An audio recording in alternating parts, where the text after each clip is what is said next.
Namaste, welcome, and aloha. Welcome to the verse titled Submissive Inquiry, the Supreme Dharma of Unmotivated Devotion. We've learned about proper inquiry, qualified teachers, and authentic lineage. Now, the sages ask the ultimate question: what is the supreme duty of humanity? Titled Submissive Inquiry. This verse contains one of the most important teachings in the entire Bhagavatam. This is the answer to the question: what should I do with my life?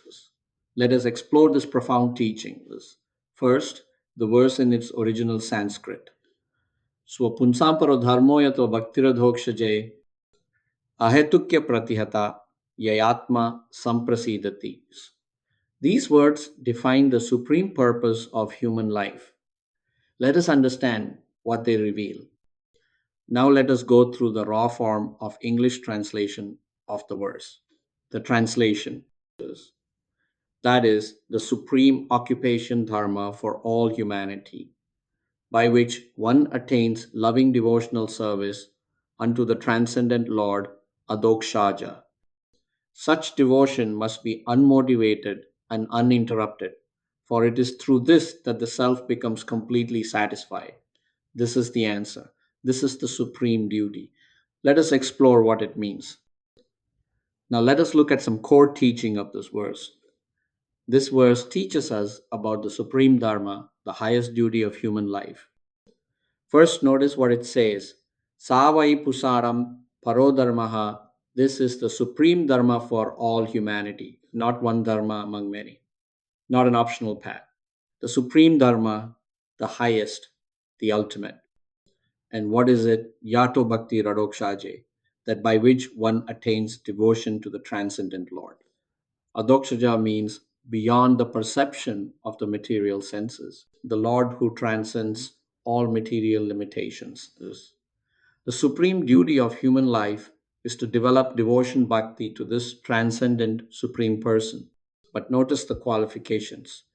This devotion must be ahaituki, unmotivated, causeless, without ulterior motive. Not devotion to get something, not devotion to avoid punishment, not devotion for heavenly rewards, but devotion for its own sake, pure love. And it must be apratihata, uninterrupted, unhindered, continuous. Not devotion on Sundays only, not devotion when convenient, but constant, unbroken connection. And the result? Yayatma samprasidati. By this, the self becomes completely satisfied. Not partially satisfied, not temporarily satisfied, completely satisfied. Samprasidati, full, perfect satisfaction. This is the teaching. The supreme duty of human life is unmotivated, uninterrupted devotion to the transcendent Lord, which alone brings complete satisfaction to the self. Everything else, wealth, fame, pleasure, power, these are secondary, this is primary, this is supreme.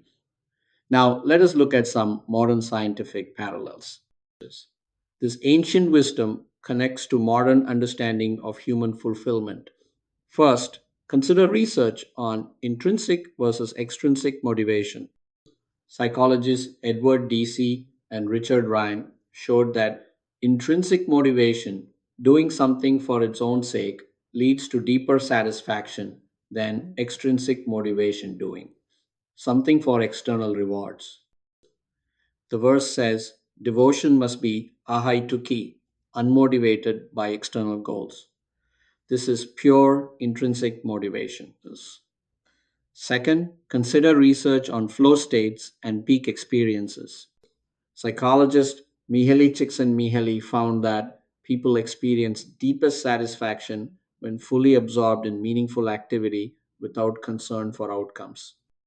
This is apratihata, uninterrupted devotion, full absorption, complete engagement.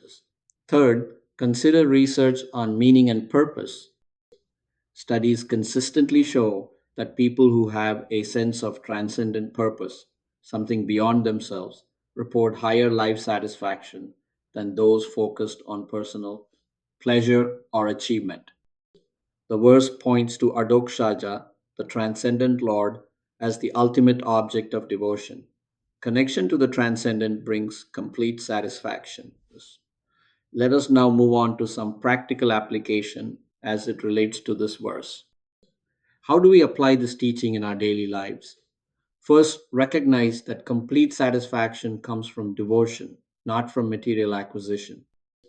We spend our lives chasing things we think will make us happy: money, relationships, success, pleasure.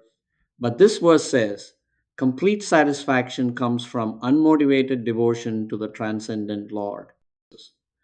This doesn't mean you can't have a career or relationships, but it means these are not the source of ultimate satisfaction. Second, examine your motivations. Why do you do spiritual practice?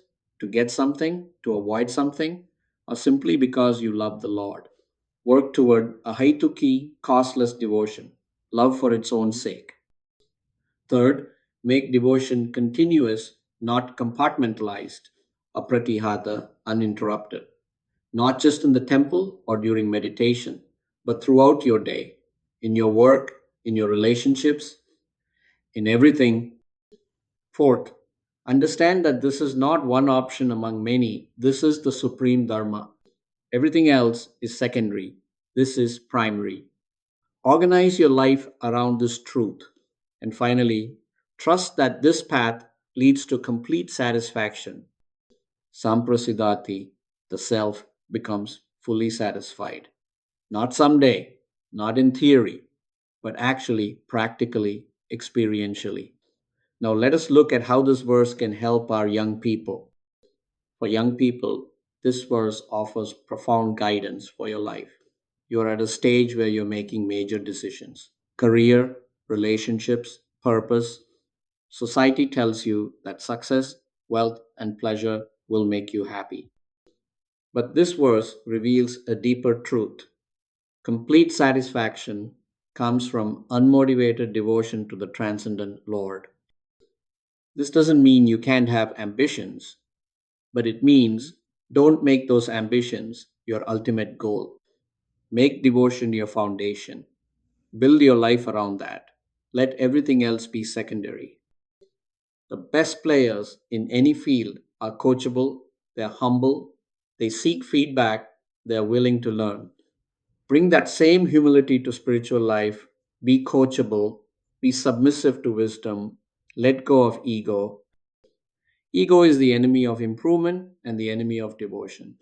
Now, let us look at how this verse can help our older generation folks.